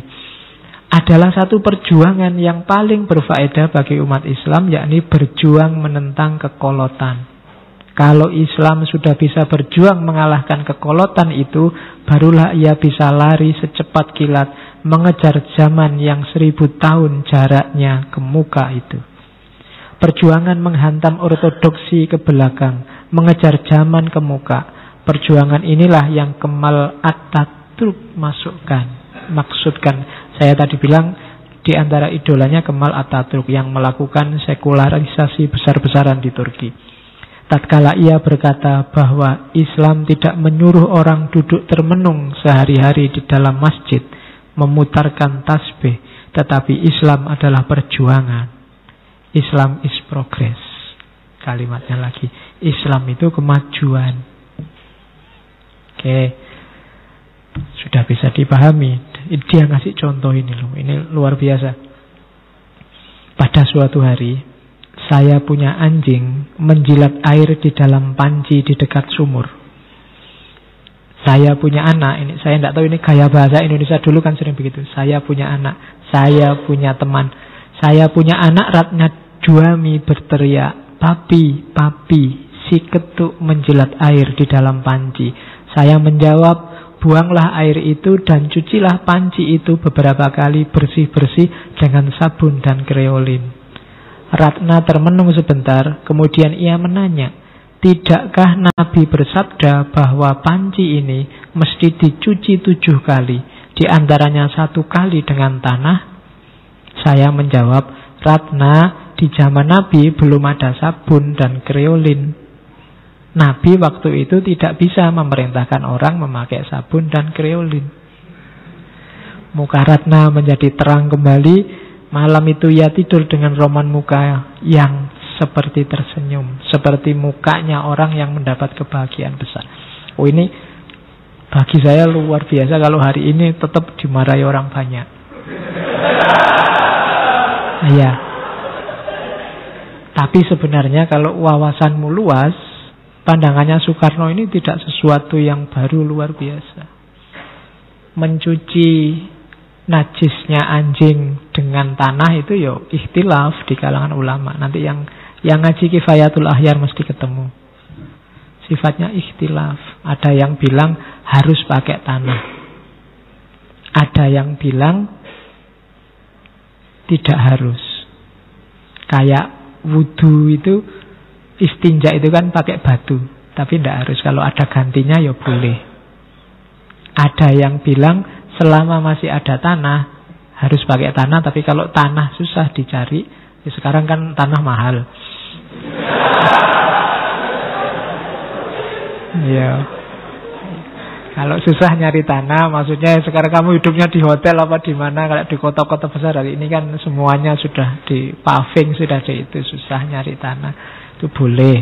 Ada ulama yang bilang boleh diganti ndak tanah, tapi yang sifatnya sama kayak tanah membersihkannya. Itu mungkin Soekarno pakai ini.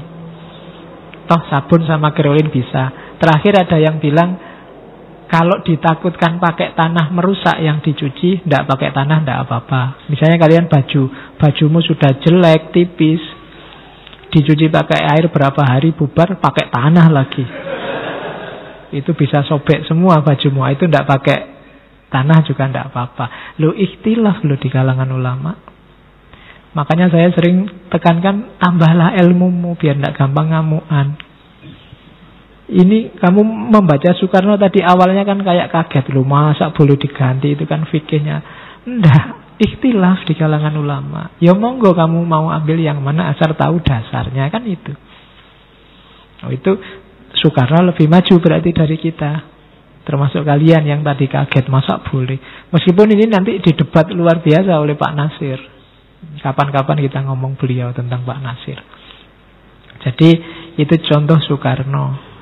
Saya tidak tahu anjing itu nasibnya malang sekali. Kalau di kampung saya ada anjing masuk di Mojokerto itu bisa keluar sudah innalillahi. Padahal dia mungkin tidak salah apa-apa.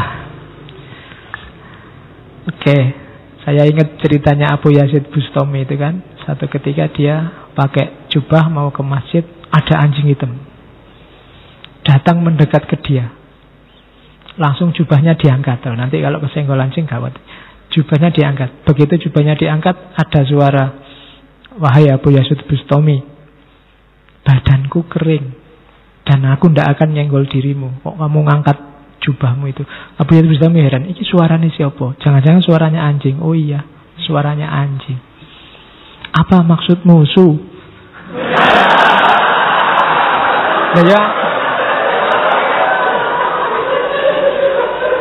Ya, ya anjing kan celukan Su. Ya. Oke. Loh, saya tidak tahu, katanya kamu itu sufi. Kok kamu melecehkan aku begitu? Merendahkan aku, merasa lebih tinggi daripada aku. Seandainya kamu tak senggol sekalipun, kan urusannya selesai dengan kamu cuci pakai air yang ketujuh dengan tanah. Tapi hatimu yang merasa lebih tinggi, merasa lebih mulia, yang gak mau deket-deket sama aku, itu lebih susah membersihkannya. Wow, itu kamu dinasehati oleh anjing sekarang. Ya. Oke. Oh, itu Abu Yazid Bustami. Jadi ya memang mungkin anjing itu haram. Beberapa ulama meskipun memperselisihkan bagian mana yang haram, tapi tidak harus dibenci. Tapi banyak orang yang membenci tanpa alasan. Babi juga haram, tapi tidak harus kamu benci babi. Ya bahwa jangan makan babi, kan urusan selesai. Jangan deket-deket sama anjing biar nggak dijilat, urusan selesai. Kalau terpaksa kejilat juga tidak masalah. Kamu bersihkan 7 kali pakai air, yang ke-7 atau yang ke-8. Karena ini juga istilah, ada yang bilang ke-7, ada yang bilang ke-8, pakai pasir. Wong di Indonesia air dan pasir tidak beli. Tapi kebencianmu dalam batinmu itu kotoran. Nah itu sufi. Terus ini juga kritiknya Soekarno. Ini pada satu ketika ada acara Muhammadiyah, Soekarno jadi narasumber. Cuma begitu dia datang, lah kok dikasih tabir. Saya tidak tahu. Mungkin di masjid tertentu zaman dulu ada tabir laki-laki dan perempuan itu. Soekarno tidak setuju begitu. Terus pulang dia. Kalau masih ada tabir, saya nggak jadi. Setelah itu diwawancara oleh wartawan dari Antara zaman itu. Loh sampean kok begitu? Bukankah itu kalimatnya? Jadi, loh tabir itu kan biar laki-laki dan perempuan nggak saling pandang, Pak Karno. Islam kan memang begitu. Katanya Pak Karno, loh iya, memang laki-laki dan perempuan itu tidak boleh saling pandang yang tidak perlu. Tapi tidak ada dalilnya harus dipakai tabir. Kiasnya katanya Soekarno, Allah melarang mencuri. Kalau begitu mbok semua pintu, semua jendela dikunci aja, nggak usah dibuka biar nggak ada pencuri. Allah melarang berdusta. Kenapa tidak kita jahit aja mulut kita supaya tidak berdusta? Kiasnya Soekarno begitu. Tuh, begitu juga dengan pandang memandang antara laki-laki dan perempuan. Ya jangan dipandang kalau nggak perlu. Tetapi tidak ada dalilnya untuk dikasih tabir. Ya kalau merasa perlu, ayo dipandang terus. Oke, jadi itu dalilnya Soekarno.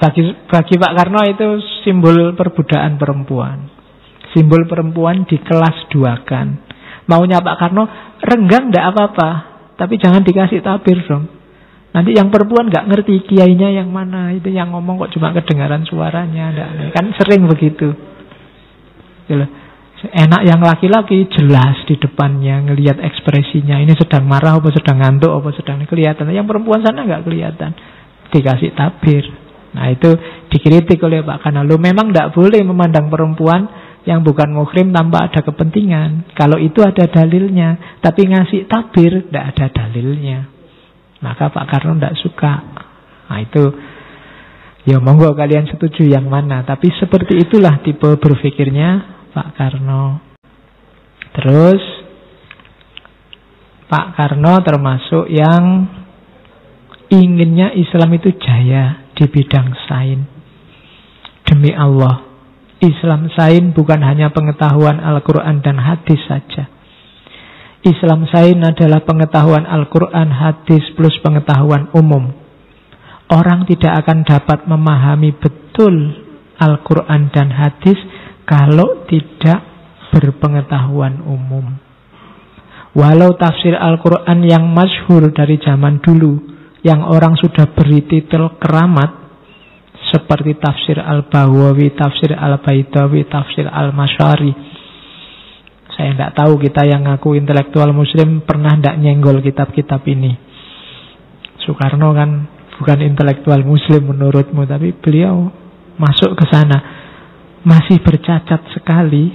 Cacat yang saya maksudkan ialah, misalnya bagaimana orang mengerti betul-betul firman Allah bahwa segala sesuatu itu dibikin olehnya berjodoh-jodohan. Kalau tidak mengetahui biologi, tidak mengetahui elektron, tidak mengetahui kutub positif, negatif, tidak mengetahui aksi-reaksi. Itu harus dipahami. Bagaimana kita mengerti ayat-ayat yang meriwayatkan Iskandar Zulkarnain kalau tidak mengetahui sedikit histori dan arkeologi. Itu kita butuh sains. Iskandar Zulkarnain siapa? Itu kita bingung kalau tidak ngerti arkeologi, tidak ngerti sejarah. Ada yang bilang Alexander the Great, ada yang bilang bukan, tapi Sirius kedua, Koros dari Persia, karena Zulkarnain itu 2 tanduk. Jadi 2 tanduk itu ya zaman dulu pasukannya Sirius itu pakai tanduk. Karena di Quran Iskandarnya nggak ada, adanya Zulkarnain. Ada yang bilang enggak, itu ya Alexander the Great.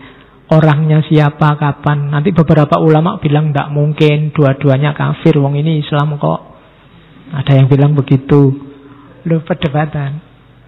Nah, kalau siapanya diperdebatkan, tapi kalau kita kaji secara arkeologi kan ketemu temboknya. Temboknya itu kan bukan tembok Cina loh ya, ada di daerah pegunungan Kaukasus, pegunungan Kaukasian. Jadi di pegunungan Kaukasian itu sekian ratus kilometer, nanti ada sekitar 100 meter. Namanya celah Darial di situ. Yang itu yo temboknya masih ada, terbuat dari tembaga, terbuat dari kuningan, terbuat dari besi. Tebalnya sekitar 3 meter, tingginya 9 meter. Jadi di celah, kalau sekarang mungkin masuk negara bekasnya Uni Soviet, Georgia. Ya, orang menyebutnya Alexander Wall, Alexander the Great. Jadi itu temboknya Alexander the Great. Orang menyebutnya begitu. Tapi kan itu ngerti ini dari mana? Ya kita melakukan kajian, kita meneliti ke lapangan, kajian-kajian arkeologi. Umat Islam kalau ngertinya hanya ayat itu pening. Islamnya belum datang, Islam juga lain dianggapnya sudah Islam. Nah, itu perlu ngerti sejarah, perlu ngerti kronologi, kira-kira itu tahun berapa, kapan, dan seterusnya. Maka bagi Soekarno tidak mungkin orang Islam membuang sains, karena separuh banyak sekali ayat-ayat Al-Quran itu butuh dukungan sains untuk paham. Oke, tanyalah kepada itu ribuan orang Eropa yang masuk Islam di abad 20 ini. Dengan cara apa dan dari siapa mereka mendapat tahu baik tidaknya Islam. Dan mereka akan menjawab bukan dari guru-guru yang hanya menyuruh muridnya beriman dan percaya saja. Bukan dari mubalek-mubalek yang tarik muka angker dan hanya tahu putarkan tasbih saja. Tapi dari mubalek yang memakai cara penerangan yang masuk akal karena berpengetahuan umum. Mereka masuk Islam karena mubalek-mubalek yang menghela mereka itu ialah mubalek-mubalek modern dan saintifik, dan bukan mubalek ala Hadramaut atau ala kiai bersorban. Percayalah, bila Islam dipropagandakan dengan cara yang masuk akal dan up to date, seluruh dunia akan sadar kepada kebenaran Islam. Oke, tidak perlu saya jelaskan, bisa dipahami sendiri, termasuk mubalek Hadramaut dan kiai bersorban. Itu hari ini langsung kena kedua kubu sekaligus. Kita butuh mubalek yang ngerti sains. Ya mungkin tanggung jawabnya sekarang di tangan kalian, mahasiswa-mahasiswa dari beragam keilmuan. Tunjukkan bahwa Islam itu luar biasa dengan ilmu. Oke, pesannya Soekarno, diingat-ingat ya, tanah air ini saudara-saudara diancam bahaya. Tuhan memerintahkan pada kita, hai, buatlah tanah airmu terhindar dari bahaya. Tanah air ini adalah satu amanah Tuhan, dan diancam tanah air ini oleh bahaya. Kewajiban kita untuk menyelamatkannya dari bahaya. Ada banyak sekali bahaya, saya nggak perlu jelaskan satu-satu, dulu maupun sekarang. Kadang-kadang, jangan-jangan bahaya itu dari kita sendiri. Maka, ayo kita selamatkan. Kita itu manusia punya tanggung jawab khalifah. di level kita masing-masing. Kullukum ra'in wa kullukum mas'ulun an ra'iyatihi. Itulah amanah kita. Kamu jadi mahasiswa itu berarti diamanati oleh Allah jadi mahasiswa. Jalankan tanggung jawabmu sebagai mahasiswa yang baik. Kamu sebagai anak, sebagai adik, sebagai takmir, sebagai santri, sebagai ustadz, sebagai apapun, itu skenario dari Allah ngasih amanat kamu dengan posisimu di situ. Jalankan itu. Termasuk kamu jadi warga Indonesia, lahir di Indonesia. Berarti kamu memang sengaja oleh Allah dilahirkan di sini, dititipi wilayah Indonesia. Berarti itu amanah bagi kita. Maka ojo dirusak. Beri segala yang kamu mampu untuk menjaga amanah Tuhan. Level amanah itu kan kayak anak kita, adik kita, orang tua kita, dan lain sebagainya. Jadi pesannya Soekarno, tanah air ini diancam bahaya. Kalau dulu mungkin bahaya kolonialisme, imperialisme dari luar negeri.